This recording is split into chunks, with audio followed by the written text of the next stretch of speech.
La pâte magique. Salam alaikum, coucou tout le monde. Aujourd'hui, selon la demande d'une abonnée qui m'avait demandé de réaliser la pâte magique, j'ai décidé de vous la filmer ce soir. Et cette pâte magique, elle est vraiment magique parce qu'elle peut s'utiliser vraiment dans plusieurs choses. Pizza, buns, il y en a même qui font du sucré avec. Moi, j'ai jamais essayé, mais apparemment, ça se fait beaucoup.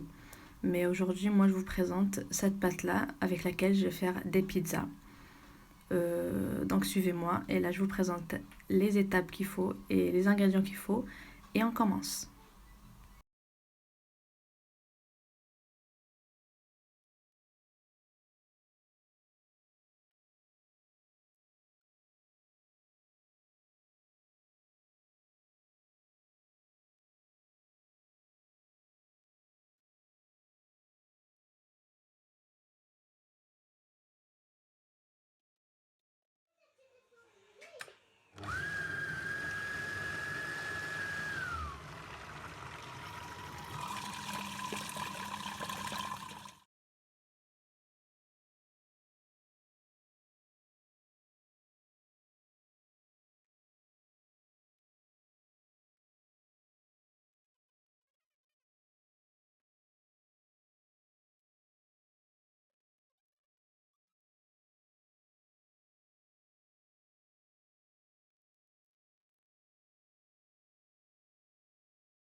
Alors voilà, après 15 minutes de pause, notre pâte elle est prête. En fait on peut l'utiliser sans attendre encore.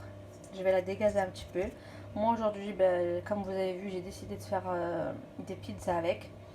Je vais vous montrer vite fait ce que je vais utiliser pour la pizza. Du coup là j'ai mes deux garnitures. En fait je vais faire une pizza ou deux, je sais pas combien de. Normalement avec cette pâte là, avec cette quantité de pâte là, je peux faire 4 pizzas moyennes. Je pense que je vais en faire deux et je vais garder l'autre quantité de pâte que je vais conserver dans mon frigo. Et je vais refaire de la pizza demain pour midi. Donc au frigo normalement elle se conserve très bien pour une journée, hein. Si vous voulez la conserver encore plus longtemps, vous la congelez aussi. Elle se conserve magnifiquement bien au congèle. Du coup, là aujourd'hui, je vais faire une pizza à la viande hachée.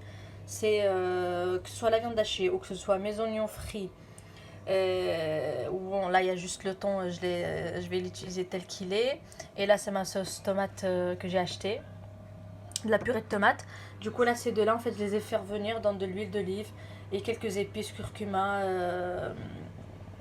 euh, paprika, curcuma, un petit peu de poivre et de l'huile d'olive et du sel bien sûr. C'est tout. Donc là je vais quand même montrer, enfin le but de la vidéo c'était de vous montrer comment faire la pâte magique, mais je vais vous montrer quand même comment je vais façonner, comment je vais faire mes pizzas et on se retrouve après bien sûr pour vous montrer le résultat final.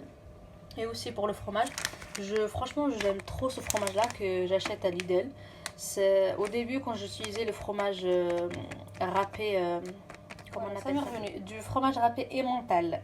Franchement, j'aimais pas du tout comment c'était sur les pizzas. En fait, ça fondait pas, mais c'est plutôt ça durcissait du coup.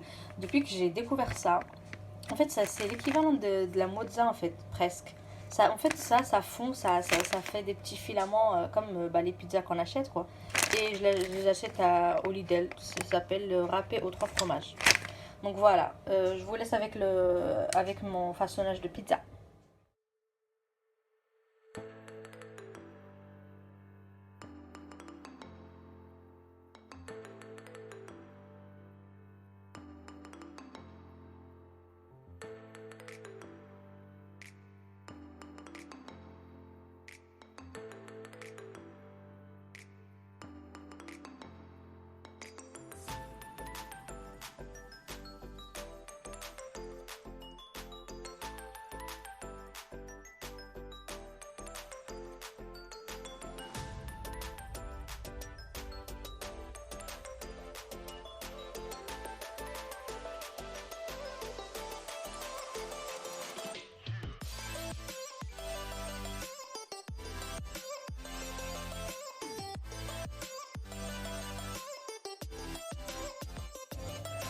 Alors voilà le résultat Oups, j'ai salé mon monsieur qui c'est pas grave. Voilà le résultat de ma pizza que j'ai faite avec la pâte magique. Comme je vous avais dit, la pâte magique, tu peux, enfin, normalement, on peut tout faire avec. Moi, j'ai jamais essayé du sucré, mais apparemment, on peut faire du sucré comme des petites brioches, des petits pains fourrés avec de la pâte à tartiner ou autre.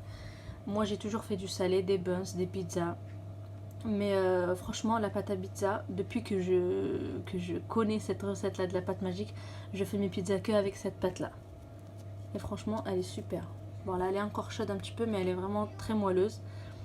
Essayez-la et vous allez voir, franchement, en pizza, je la surkiffe et en buns aussi. Même si j'ai d'autres recettes de buns, je fais avec d'autres recettes, mais celle-là, elle est vraiment rapide. Les autres recettes, on va dire, ça demande quand même un temps de repos.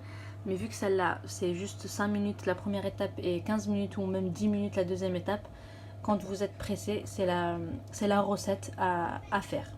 Donc voilà, bon appétit!